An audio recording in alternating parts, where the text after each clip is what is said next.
Deep और बहुत गहराई की बात पूछता हूं मैं सभी मर्द जात से। तुम चाहे किसी के पति हो, चाहे तुम किसी के प्रेमी हो।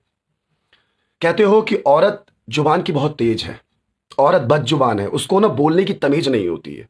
तभी मैं चिढ़ जाता हूं। जब मैं घर में घुसता हूं तो बदतमीजी करना शुरू कर देती है, हमेशा कलेश करती है, हमेशा चिड़चिड़पन करती है।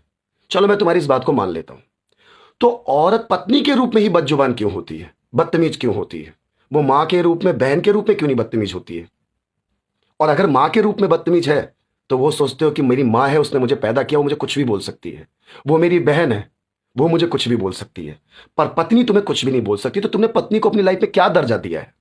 ये मुझे इसका जवाब दो। इसका मतलब तुम्हारी नजरों में तुम्हारी पत्नी की कोई वैल्यू नहीं है।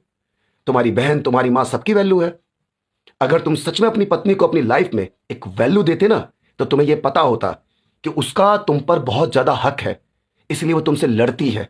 वरना वो और किसी से क्यों नहीं लड़ती है? उससे ही क्यों लड़ती है? क्योंकि तुम्हें खोना नहीं चाहती है। पर तुम्हें अपनी माँ का प्यार दिखता है, तुम्हें अपनी बहन का प्यार दिखता है, तुम्हें अपनी पत्नी का प्यार क्यों नहीं दिखता? अपने के पत्नी के आंसू भी तुम्हें ढोंग लगते हैं। इसका जवाब देना। अगर असली मर्द हो ना, सच्चे मर्द हो, तो तरीके से जवाब देना मेरे भाई।